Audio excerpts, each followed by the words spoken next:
Pertanyaan saya simpel aja. Anda sering ke luar negeri, saya tanya dari Mas Robinson. Apalagi Anda sering bolak-balik luar negeri, Indonesia, Australia. Luar negeri itu katanya lebih tertata, ya, lebih rapi, katanya sih seperti itu. Bagaimana rasanya melihat ketimpangan sosial di negeri sendiri setelah terbiasa dengan sistem yang tertata?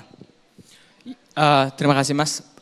Itu benar sekali kalau kita bandingkan antara negara kita dengan negara maju ya seperti Amerika dan Australia. Karena I used to live in New York di Amerika, kemudian saya sekarang Australia dengan Indonesia. Kalau saya bandingkan memang benar negara maju itu beda dengan negara kita karena kita masih dikatakan negara berkembang.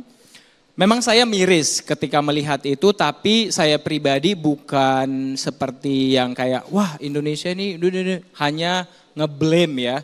Tapi saya pribadi berpikir, kita sebagai generasi muda, kira-kira hal apa yang bisa kita lakukan untuk Indonesia, untuk membantu, untuk membuat negara kita menjadi lebih maju.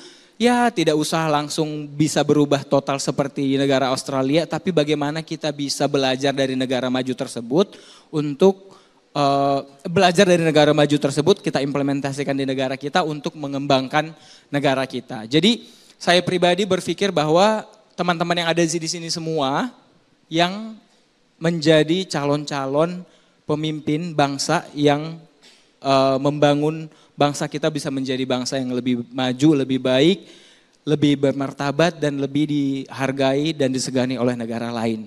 Gitu loh. Kalau menurut saya intinya saya miris, tapi saya berpikir bahwa apa nih hal yang bisa saya lakukan gitu loh. Itu yang saya pikirkan gitu loh. Jadi semoga pemikiran saya ini juga sama dengan teman-teman yang ada di sini semua yang hadir di sini ataupun yang menonton secara online. Kira-kira hal apa nih yang perlu kita lakukan untuk negara kita?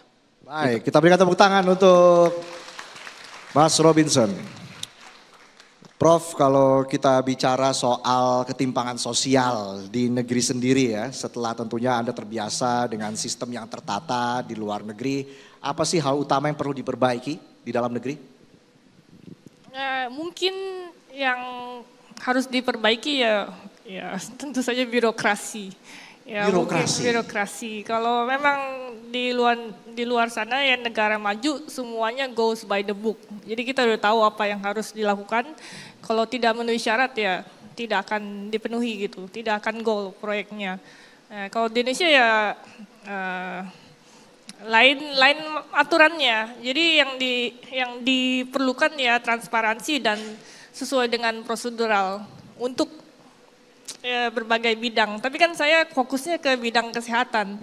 Ya, jadi yang saya bisa lakukan ya kalau saya menciptakan sesuatu sistem kesehatan di Indonesia, saya akan lakukan sesuai dengan by the book, sesuai dengan prosedural dan transparan seperti itu. Transparan, itu dia kata kuncinya. Mas Arfi, bagaimana rasanya melihat ketimpangan sosial di negeri sendiri setelah lama di luar negeri dengan sistem yang lebih tertata? Ya, I think jawabannya mirip-mirip juga ya sama di Mas Robin sama Prof juga gitu ya. Kalau kita ngelihat sebenarnya pasti dibilang miris, pasti nggak mungkin lah nggak miris karena kita negeri sendiri gitu ya. Tapi kayak banyak banget sebenarnya potensi yang bisa kita leverage di Indonesia ini. Tapi kayak kok kenapa nggak meletos-meletos gitu istilahnya gitu ya. Nah itu baik lagi sebenarnya gimana setiap individu, bayangin kalau kita punya berapa ratus juta penduduk di Indonesia. Kalau semua punya mentalitasnya adalah mau membangun gitu ya. Pasti itu bisa ngasilin dampak yang jauh lebih positif. Jadi kalau menurut saya yang penting adalah reformasi culture sih. Jadi kayak itu fondasi banget gitu ya. Jadi gimana kita semua mulai dari diri kita sendiri gitu. Untuk bisa mikir apa nih yang kita bisa lakuin berbeda gitu. Yang bisa membawa perubahan. Karena kalau kita ngomonginnya cuman pasti banyak lah kalau ngomongin kesalahan A, kesalahan B, kesalahan C itu pasti banyak banget. Tapi what are we doing about it gitu. Itu yang lebih penting untuk bisa dilaksanakan sih. Oke. Baik. Jelajahi cara baru mendapatkan informasi. Download Metro TV Extend sekarang.